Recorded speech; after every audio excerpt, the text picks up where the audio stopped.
Americans have guns. A lot of guns. Heck, your grandma probably has 10 if you live here. American gun culture is a staple of what being American is. From hunting, self-defense, plinking, boating accidents after a major domestic event, all thanks to the Second Amendment, much to the ire of our overseas allies, United Nations, and even fellow citizens who resort to voicing gun-grabbing positions that are, in my opinion, against the Second Amendment in the Constitution. However, this video isn't about gun grabbers.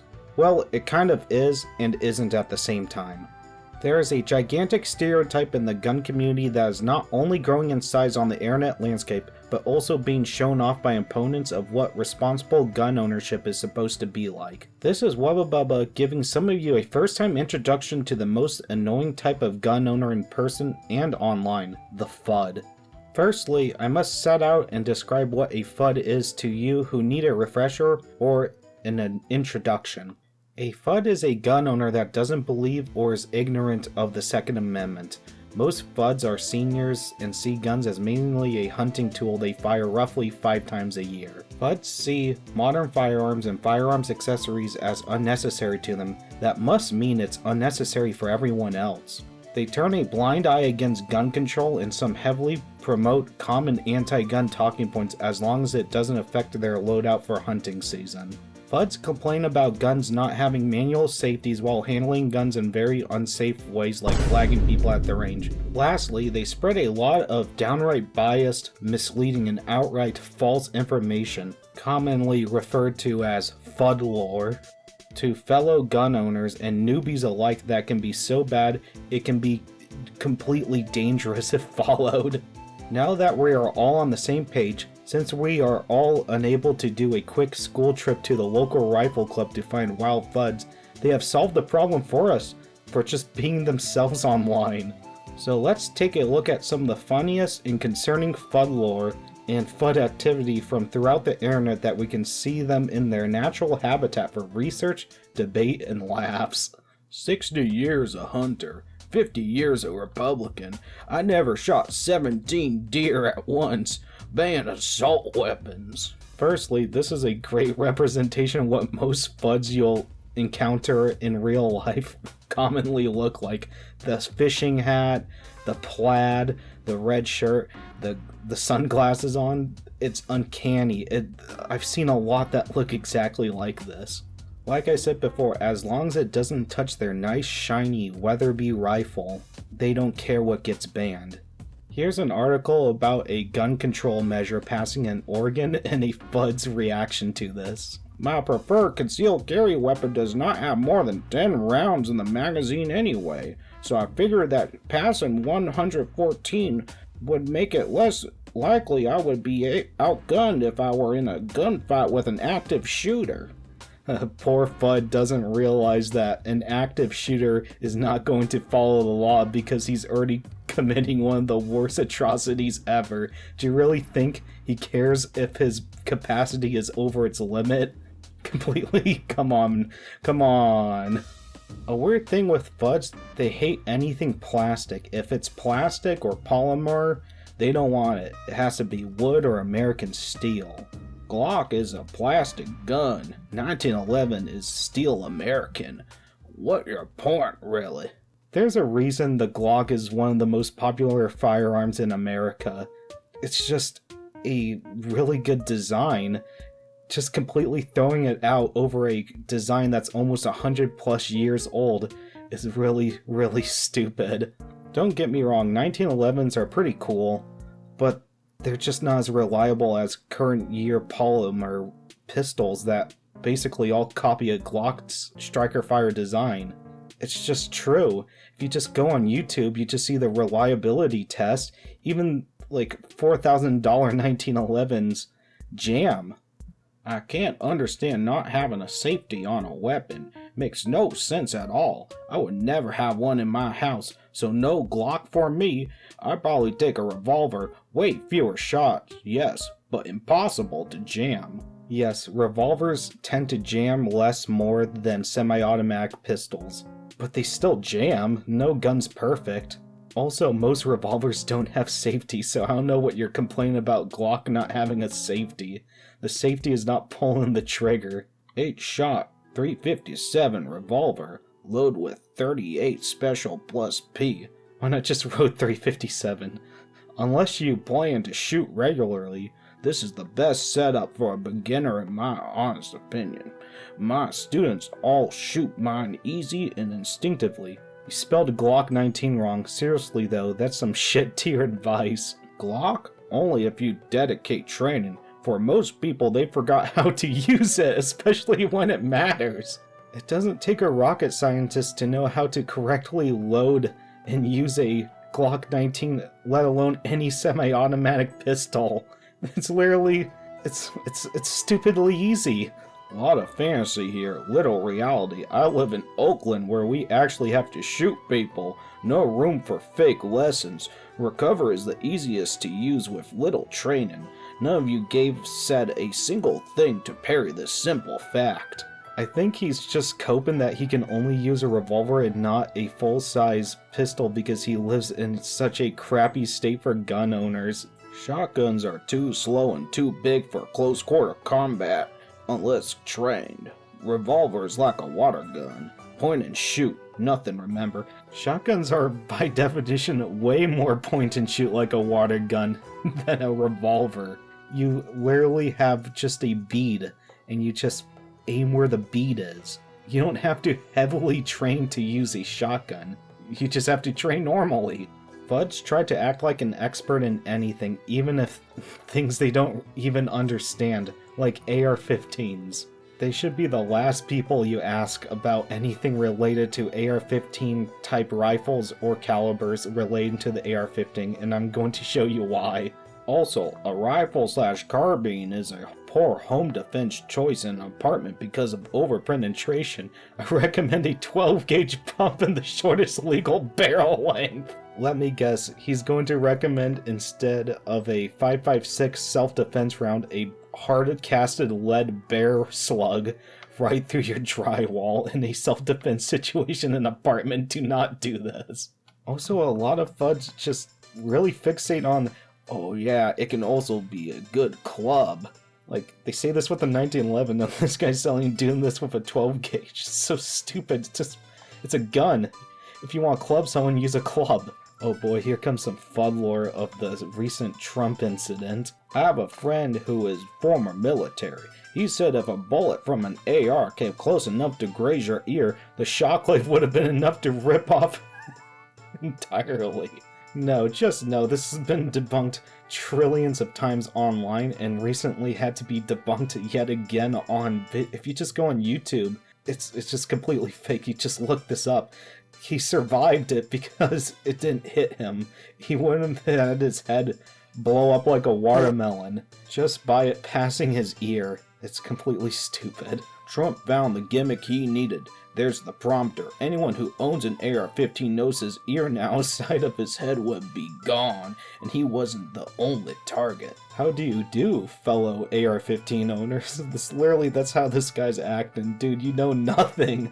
The Ruger Mini 14 beats the AR-15 hands down. No, it doesn't. Beautiful, functional, with a rock crusher grand style action. Okay, it looks kinda cool. It's a real gun made out of steel wood, not doubleware. Switching subjects, everyone has a Fudd story. This Redditor sure does have a Fudd story. Shooting some shotgun and pistol with a friend peaceably at my local club. Fudd with the handlebar mustache walks up to our ammo point and starts a conversation I was clearly not interested in. That's very common, they just ramble forever. I think shooting semi-auto 12-gauge got his attention anyway. Fudd notices my Glock and rambling on insists that all Glocks shoot low and left. I indicate my targets at this point, unsurprisingly not grouping low and lefts, so it goes about, well, how close were you? 10 yards? Yup, go to 25 and it'll shoot low left. They all do. Insisting it's by design. Also saying how he can't hit the gongs on the dual tree, so I just started ignoring him, at which he starts going on about his favorite wheel guns to my buddy, and now he knocked off the play at the 150 with his 300 Enfield. By far the most Fudd thing I've ever personally experienced. Old out-of-touch Fudd pressuring us with unsolicited anecdotal nonsense while boasting about revolvers. Humorous in retrospect, but also sad, I hard agree. I've had the pleasure of most of the Fudds not interacting with me on the range. Besides one guy walking down the firing line while I was shooting my pistol, but luckily I just shot the last bullet before he walked out and decided to put up his stupid targets. So yeah. Now I'm about to present you some Fudd Discoveries I found on the internet captured in 8K 60 frames per second, not really. If you thought Fudds were only everyday Joes, what if I told you our current president is a certified Fudd classic with this gem surfacing from his past vice presidency? If you want to protect yourself, get a double-barrel shotgun. Said, Jill, if there's ever a problem, just walk out on the balcony here, or walk out, put that double-barrel shotgun, and fire 2 blasts outside the house. So, 2 quick things about what we just watched. Number 1, he's definitely Olympia gang. Number 2, you're responsible for every bullet that comes out of your firearm, even in a life and death situation. Please, for the love of God, do not pull a boogie and shoot a warning shot. This is literally the worst thing you can do in a self-defense situation. Bullets are meant for physical deterrence, not psychological deterrence. Here's a video where I'm about to present you a common Fudd lore talking point even spewed out by experts on firearms. Behold, a very expensive, beautifully made Wilson Combat ultralight carry. Don't do this. Meow. And the reason for the meow, I firmly believe every time someone slams the slide closed on an empty semi-automatic pistol, particularly in 1911, somewhere a kitten dies. Don't do that. It abuses the damn pistol. If my firearm couldn't handle releasing the slide on an empty chamber, I would question the safety of that firearm very heavily and would probably get rid of it. Also, the guy in the video is presenting his company's Gucci 1911, so if he wouldn't trust his company's firearm to not break while releasing the slide on an empty chamber, why should we buy it? Here is a Fudd range safety officer getting mad at someone using the range for its intended purpose, shooting. Empty? Hey, you hear the guy yelling? You hear the guys yelling? You're not supposed to just empty magazines, guy. You got a target out down there? I'm shooting at the bank right there. No, you're not supposed to do that. Well, it's all icy. I don't want to fall down. Are the neighbors yelling? You don't hear a guy yelling at you? Keep it down, quiet. Well, there's a guy from the house is screaming and yelling at you. I'm not trying to bust your balls. So be quieter with this. And It's a lot quieter, yeah. But you gotta realize you're in a neighborhood here.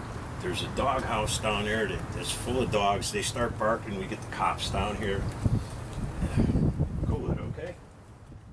First of all, why are people complaining about noise complaints when they live next to a fucking gun range? There's no way they moved into this neighborhood without knowing this place was here. Also, why does the range safety officer back up the dumb neighbors? Does he know this is a gun range too? Second, who cares if you have no target? It affects no one. Maybe it's based on a belief that if you don't have a target, you'll spray everywhere recklessly. Some people have a multitude of reasons to shoot without a target. Personally, I don't have a problem with some guy pumping lead into a hill. Fudd gun range rules like this one always bothered me, like the subjective rule of no rapid fire. I saved the best video for last. I present to you a YouTube channel by the name of Rational Preps. The very few videos on this channel are the most pure concentrate of Fudd. It has a lot of people in shock or disbelief that these are real opinions. Some even think they're a troll channel. I'll be taking a peek into some of this guy's takes and let you guys form your own conclusion like I will form mine watching this. Let's start off with your AR-15 will get you killed. American civilians love the AR-15. No wonder. It looks like the M16, the primary weapon of US soldiers for half a century. Okay, first impressions are pretty great. Your music choice and voice are so funny, this makes you sound way less tough than you think. You see, millions of folks did not buy this rifle because it is the best tool for their needs. No, they purchased their ARs because they fantasize about being soldiers themselves. For the soldier wannabe, the AR-15 is the perfect costume prop. I'm pretty sure a lot of Americans purchase the AR-15 because it's the cheapest, most customizable firearm on the market, with thousands of aftermarket parts. Some do buy guns to look cool because they're used in the military. but most guns are cool, so who cares? It even shoots real army bullets. Yes, it shoots bullets. This video exposes the truth about the AR-15 and reveals the telltale clues of the soldier wannabe. To find out if you're a wannabe, keep score as you watch. Oh boy, pointless bias grading system that will definitely own those polymer-loving kiddos. Let's look at why the military went with the M16 in the first place. The rifle is constructed of plastic and stamped metal parts. This makes it cheap and mass-producible, essential if you are equipping an entire army. Of course, civilians never see this benefit. In fact, gun manufacturers rake in their biggest profits from wannabes so desperate to feel like real soldiers that they gladly pay top dollar for ARs. AR-15 patterned rifles come in all shapes and sizes. There are $4,000 ones, $400 ones, and ones in between. That can be said for any gun. Heck, there are overpriced 1911s. This point is dumb. Second, the military wanted a weapon that was optimized for automatic suppressive fire. This high ammo use strategy was deemed critical for post-World War II infantry squad maneuvers and for pinning enemies in place so artillery or air support could destroy them. If you've never practiced live fire squad maneuvers and you don't have access to artillery or air support, score yourself a wannabe point. So if I haven't done live fire squad maneuvers, I'm a wannabe soldier if I use an AR-15 for any use that isn't militaristic training. So if I don't use a Remington 870 for door breaching, does that make me a wannabe too? The military went with tiny, lightweight 22 caliber bullets. It was a difficult decision, but their big advantage was they offered controllable fire in automatic mode. Since the auto fire capability has been completely neutered on the semi-automatic AR-15, civilians never see this controllability benefit. If you've never fired a rifle in true automatic mode, score yourself a wannabe point. Everyone benefits from the lightweight design of the AR-15, especially smaller people. You don't need to be a pack mule to reap the rewards of a slightly less sore arm after range day. Maybe you've convinced yourself that the AR is a great hunting rifle. If so, score yourself a wannabe point. Before the recent AR-15 fanboy craze, its cartridges were always correctly considered to be varmint rounds. If you've got a real varmint problem, okay, you can subtract one wannabe point, but only if you paid less than $500 for your AR. Still, clever marketers are now trying to sell magical deer hunting cartridges for AR-15s. Take a look at their fine print though. You'll see these miracle rounds shouldn't be used past 100 yards. At least the marketers are not yet brazen enough to claim AR rounds can take down elk, bear, and moose. Hunting with an AR is not as uncommon as you think it is. The lightweight nature of the gun makes it pretty nice to slug around the woods. Yes, the 5.56 or 2.23 is considered a varmint round, but the AR can be chambered in a multitude of rounds for different types of game. Also, who cares about what price it is? He brings up the standard 5.56 deer round will only be affected up to 100 yards. There's several states where your shot is less than that. It should be up to the hunter to deduce what round and firearm he shoots well and what fits the job of the hunt. If you've convinced yourself that an AR-15 is a great home defense gun, rack up another point. The home defense scenario calls into play none of the AR-15 strengths. Its lightweight is meaningless if the farthest you have to carry it is a couple of yards down the hall. Its 30-round magazine is ridiculous, considering the average number of rounds fired in successful civilian self-defense incidents is 2, and the most common number of shots fired is 1. Wouldn't by your same logic, a pistol would be disadvantageous just because it's lightweight too? So what should I do, bring out the cannon or something? Any homeowner who wants to survive a self-defense situation should, in their power, do everything possible to gain an upper hand in a dangerous position. There's absolutely no downside to having a higher capacity weapon, especially if there are multiple intruders that definitely have stacked mags. Let's move on to his next video because I can't stand this one anymore. Here's this guy's debunking ammo hoarding video and best apocalypse gun video. I only need to briefly go over these ones and you'll see why in a second. So-called experts love to pontificate on the amount of ammunition preppers should stockpile. Some say 500 rounds per gun, others say 1,000, still others scoff and say those numbers are child's play.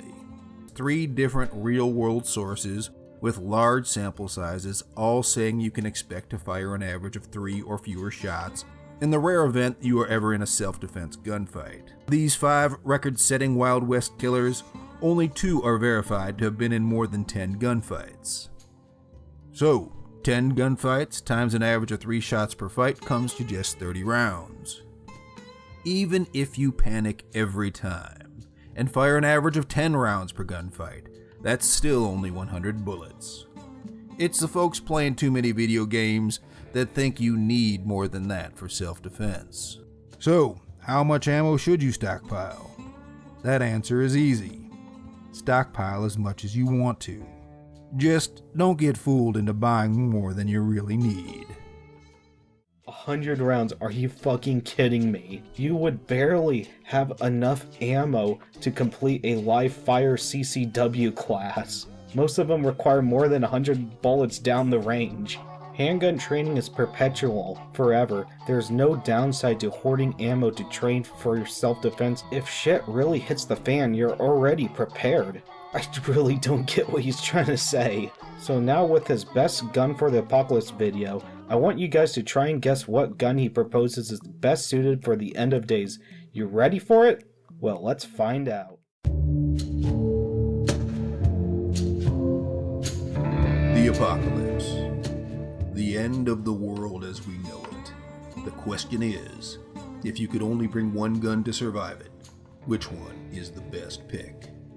The truth is, when it comes to surviving the apocalypse, there is one gun that is clearly superior to all others.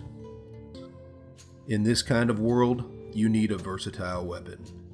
A great apocalypse gun must kick ass in the following categories: self-defense, travel, ammo scarcity, hunting, and exotic threats. This is the Raging Judge Magnum.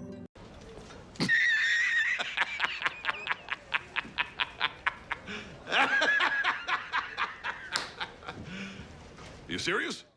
I think these comments encapsulate what pretty much a lot of you are thinking, including me.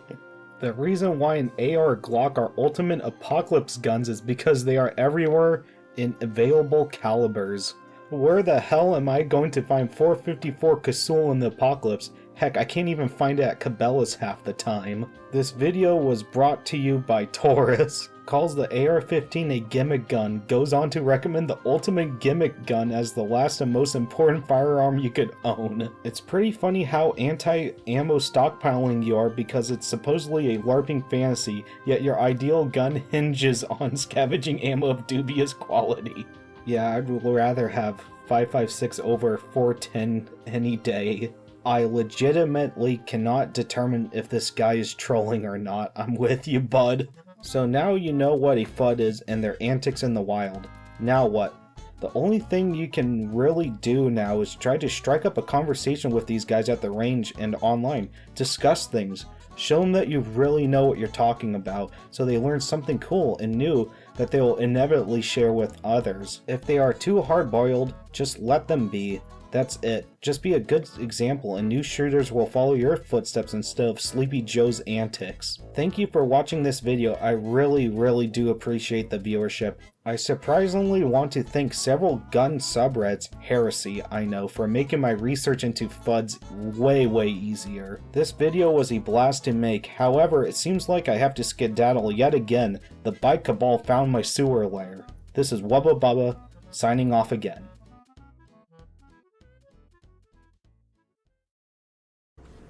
Don't even think about using auto fire, or I'll know.